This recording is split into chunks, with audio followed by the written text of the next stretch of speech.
Sebelum atau sesudah pandemi COVID-19, ketika kita batuk, kita harus menggunakan etika batuk yang baik dan benar.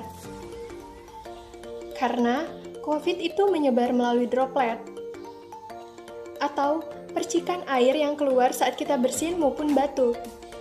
Jadi, penting bagi kita untuk mengetahui etika batuk yang baik itu seperti apa. Sebelum ke sana, mari kita lihat cara batuk yang salah.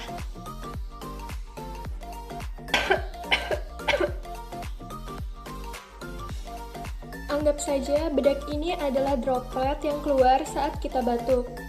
Jika kita batuk menggunakan telapak tangan, maka droplet akan menempel di sana. Tanpa kita sadari, akan menyebar ke benda-benda yang akan kita pegang, seperti handphone,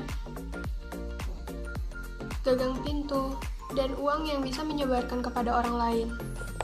Lalu, bagaimana etika batuk yang benar? 1. Gunakan masker saat sedang sakit atau hendak keluar rumah. Lihat, pada saat kita batuk, dropletnya akan tertahan di dalam masker dan tidak menyebarkan pada orang lain. Setelah itu, masker dapat dibuang atau dicuci tanpa memegang bagian dalamnya. Kedua, kita bisa menggunakan tisu atau sapu tangan. Setelah itu, tisu dapat dibuang atau sarung tangan dapat dicuci. Kemudian yang ketiga, kita gunakan lengan atas bagian dalam. Lihat, droplet tertahan di baju lengan atas. Setelah kita batuk, jangan lupa untuk cuci tangan sesuai dengan standar WHO.